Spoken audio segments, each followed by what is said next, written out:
Sang Buddha berbicara, sutra kasih yang mendalam dari orang tua sulit untuk membalasnya.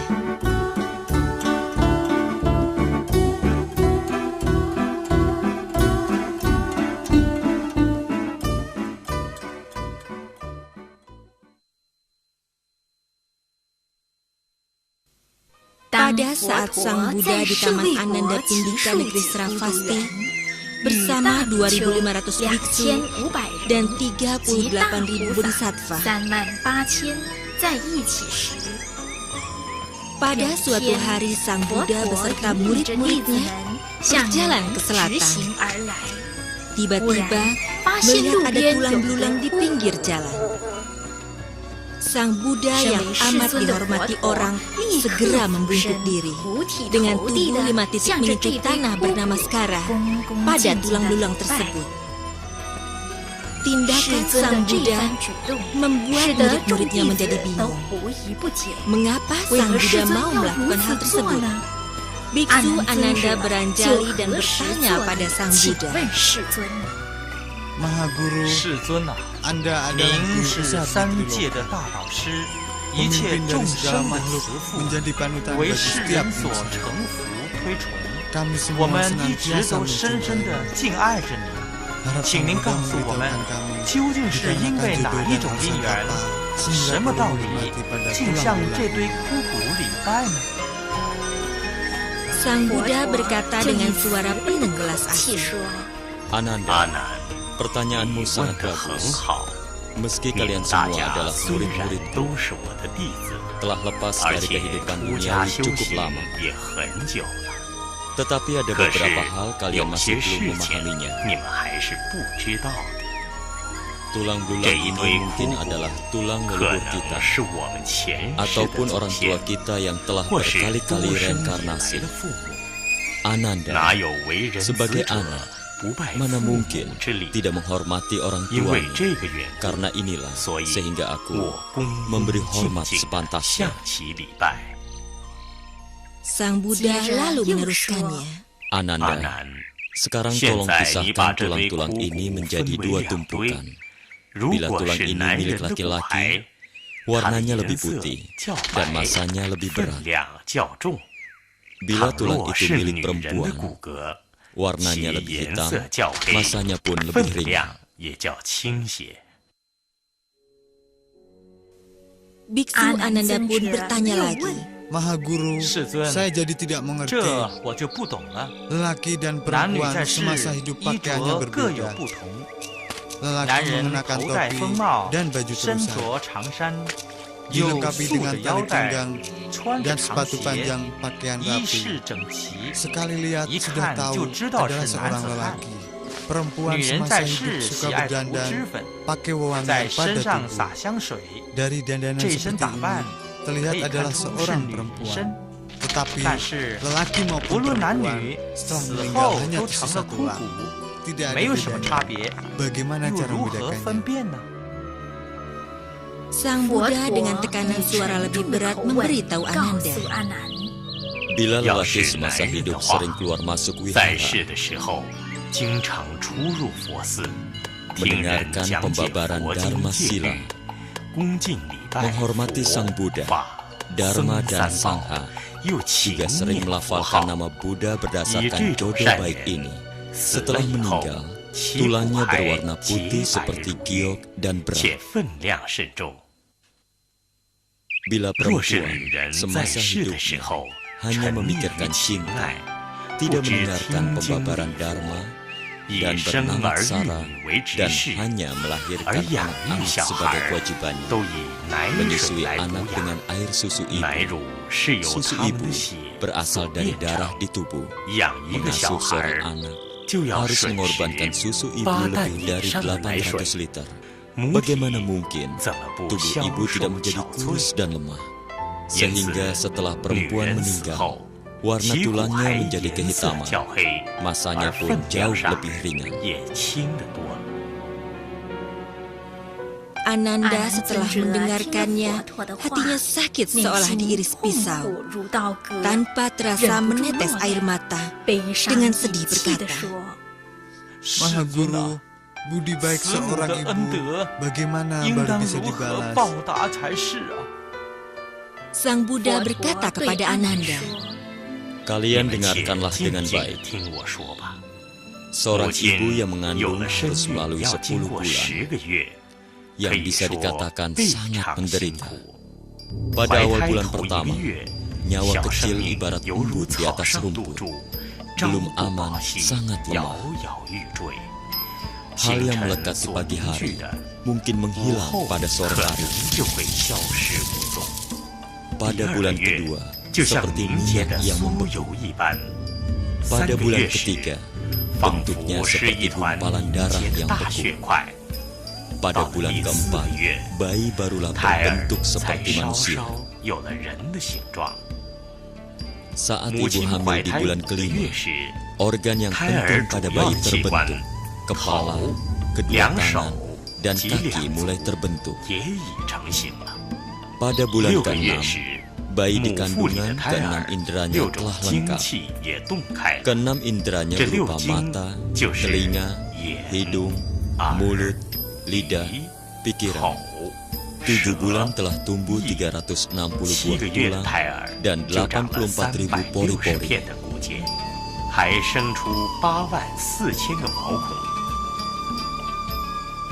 Pada bulan ke-8, otak pada bayi telah tumbuh sempurna.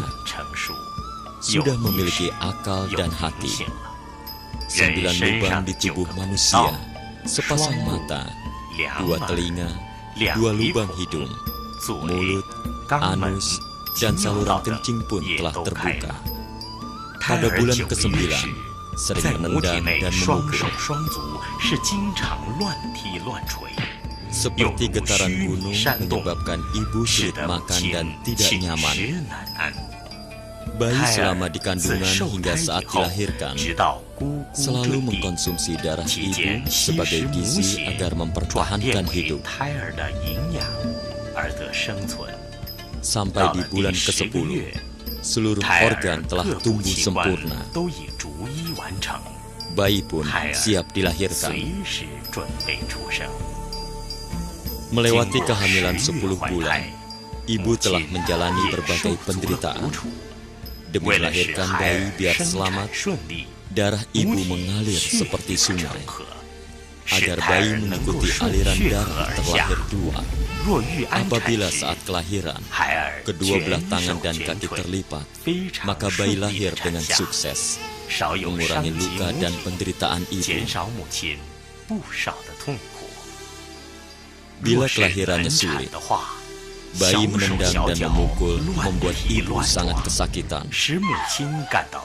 Seperti dirajam ribuan pisau, seperti dipanah ribuan anak panah, berjuang di ambang batas hidup dan mati. Sebagai anak, jangan lupakan penderitaan ibu saat melahirkan dan mendidikmu. Bila tidak, benar-benar tidak berperi kemanusiaan. Melalui berbagai kesulitan, seorang ibu baru bisa melahirkan anaknya. Bila diperinci, seorang ibu paling tidak mempunyai 10 budi besar. Pertama, budi ibu saat mengandung bayinya, dengan sepenuh hati merawatnya. Kedua adalah budi penderitaan saat ibu melahirkan. Budi ketiga, setelah kelahiran, lupa dengan penderitaannya.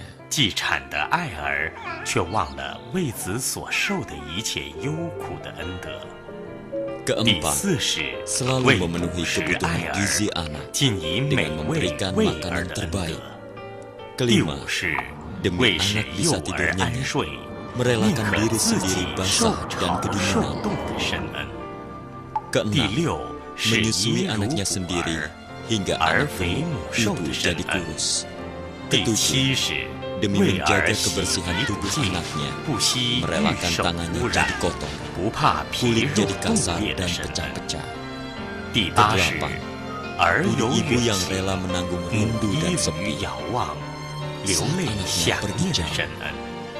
Kesembilan, budi ibu yang rela berkorban demi menyelamatkan anaknya. Kesepuluh, kasih seorang ibu yang tidak pernah berakhir. 永无休止的深恩。 Setelah ini, Sang Buddha membabarkan 10 budi ibu yang mulia. Pertama, budi ibu merawat semasa dalam kandungan. Terlahir jadi manusia sangat sulit. Setelah reinkarnasi berulang kali, barulah terlahir sebagai manusia. Mungkin juga berjodoh dengan orang tua yang melahirkan, hingga terlahir ke dunia ini. Dalam 5 bulan bayi dalam kandungan, ibu mulai membentuk organ tubuh. Pada awal bulan ke-6 indera, mata, telinga, hidung, mulut, lidah dan pikiran telah terbuka. Berat badan bayi setiap hari bertambah. Ibu merasakan beratnya bagai gunung. Bayi dalam kandungan sembarangan menendang dan bergerak, sehingga ibu merasa seperti ada gempa dan bencana hati senantiasa cemas. Dalam hati selalu mengkhawatirkan bayi dalam kandungannya. Ditambah dengan kekalutan pikiran sehingga jadi malas berdamai. Pakaian yang indah pun disimpannya, jarang memakai kosmetik. Kedua, Budi menderita saat melahirkan. Setelah menjalani 10 bulan masa kehamilan, di akhir masa kehamilan, ibu seolah-olah menderita penyakit yang berat. Tangan dan kaki tidak bertenaga. Setiap hari seolah-olah tidak sadar. Terutama di dalam hati, penuh dengan rasa cemas, sulit untuk dilukiskan. Demi memikirkan keselamatan anak, air mata pun membasahi baju dengan kekhawatiran memberitahukan ke kerabatnya. Yang paling aku takutkan bukan keselamatan diri sendiri, tapi cemas dewa kematian akan mencabut nyawa kecil anak kesayanganku. Ketiga, budi ibu demi anak merupakan kecemasan. Saat melahirkan, seorang ibu karena memakai banyak tenaga, seolah-olah semua organ tubuh tercerai-berai, meronta tidak sadarkan diri berkali-kali. Darah yang mengalir seperti kambing yang disembelih.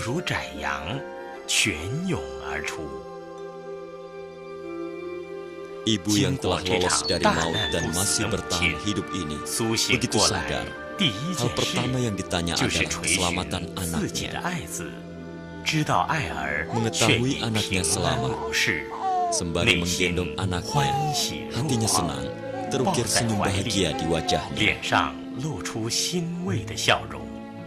Setelah kebahagiaan itu lewat, kesakitan yang tidak tertahankan kembali menerjang. Tadi saat demi anak melupakan kesakitan, sekarang harus menanggung sakit hati.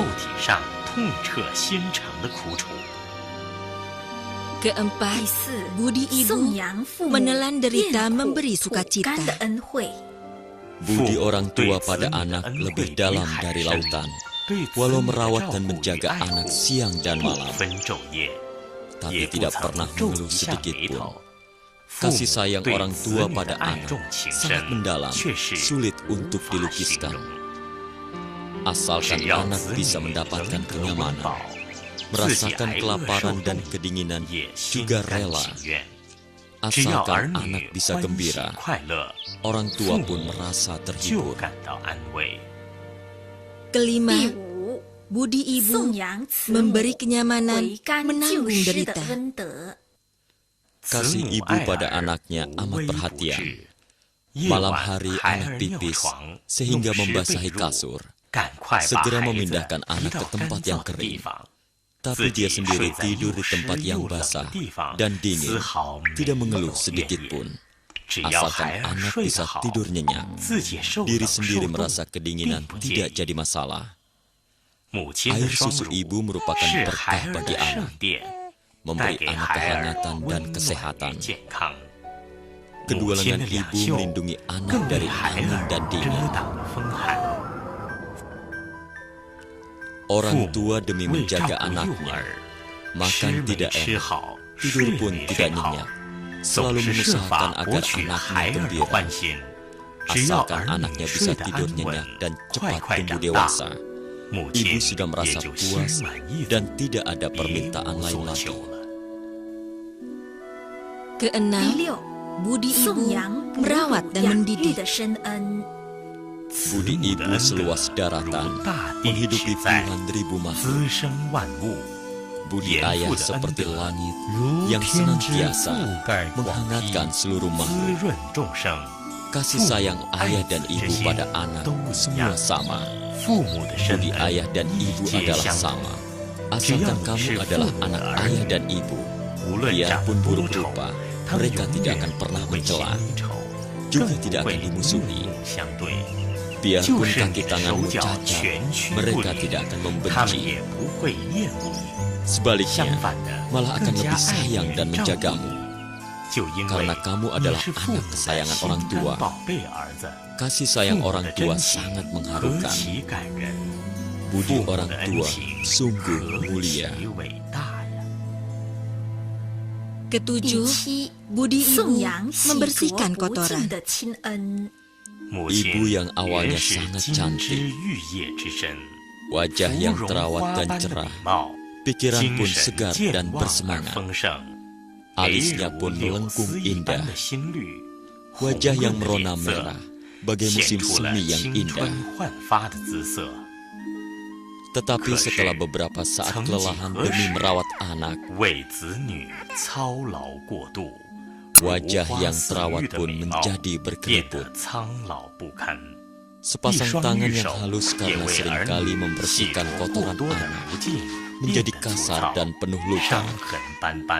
Hati ibu yang patut dikasihi dan dihormati, demi anak mengorbankan masa mudanya yang berharga, hingga raut wajah terlihat kusam dan tua.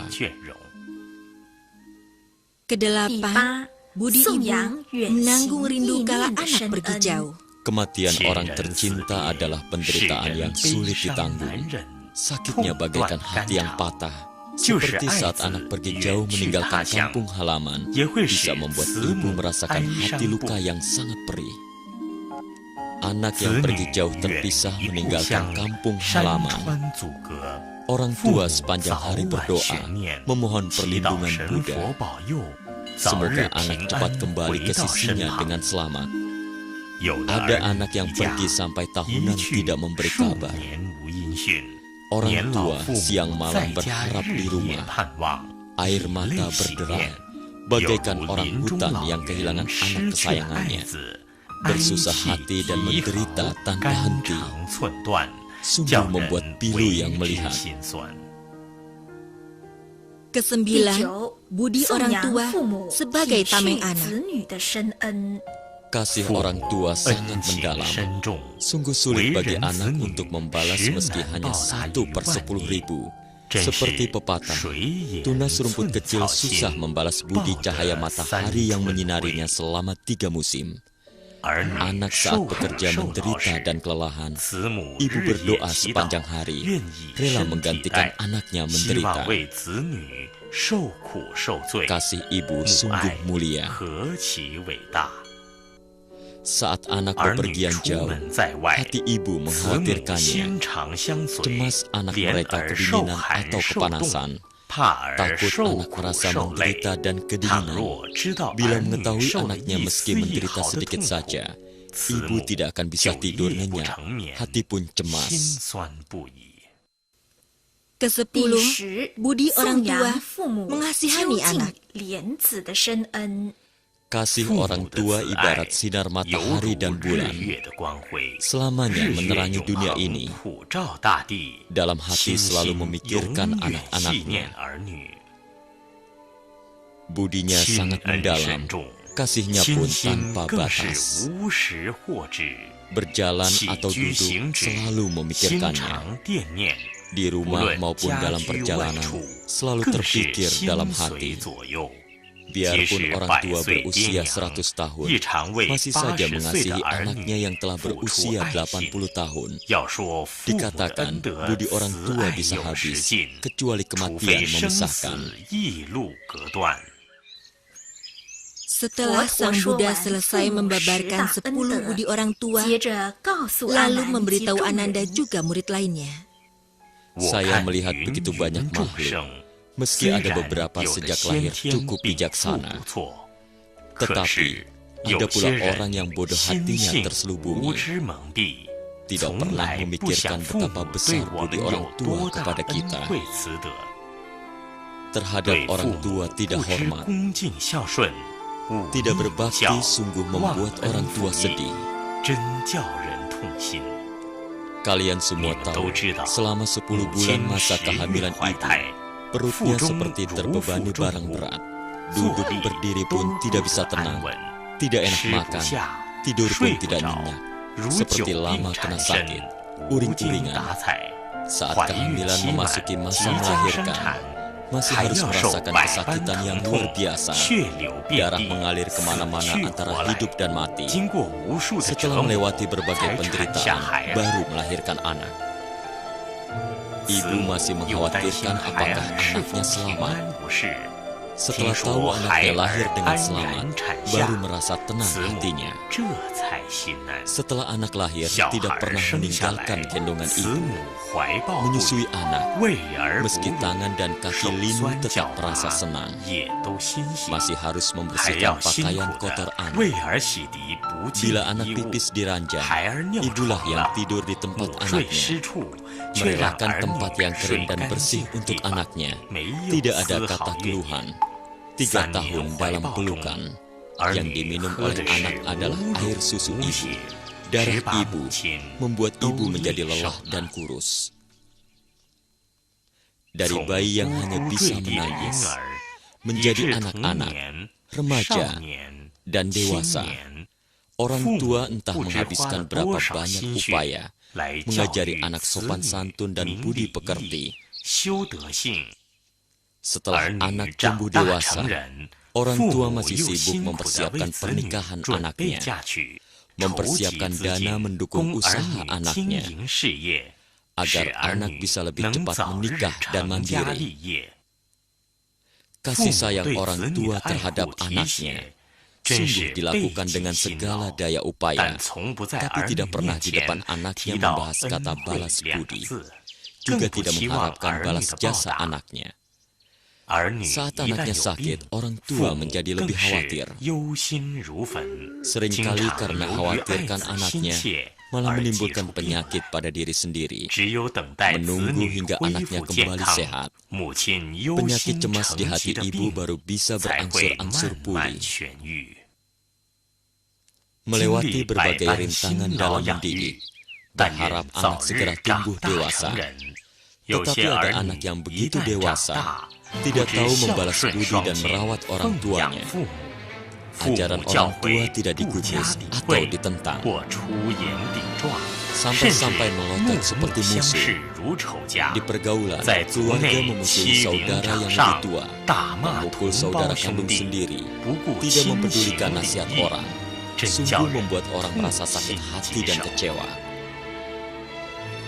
Meski berpendidikan, tapi tidak mendengarkan wejangan para tetua, nasihat orang tua dan saudara, selain tidak mendengarkan malah melawannya.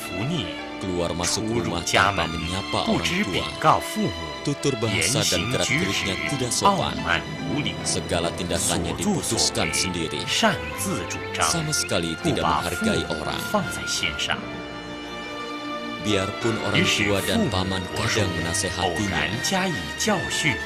tetapi karena merasa sayang pada yang muda juga masih tidak tahu apa-apa, hingga dibiarkan. Tetapi pada akhirnya, kelakuannya semakin beringas dan kejam. Selain tidak mendengarkan nasihat, bahkan timbul dendam di hati. Akhirnya meninggalkan sanak saudara dan teman baik, malah bergaul dengan orang yang jahat dan merugikan. Lama-kelamaan bersifat suka membalikan fakta, merusak diri sendiri. Bodoh sekali. Begitu dibujuk oleh orang jahat, lalu meninggalkan orang tua dan keluarga, meninggalkan kampung halaman,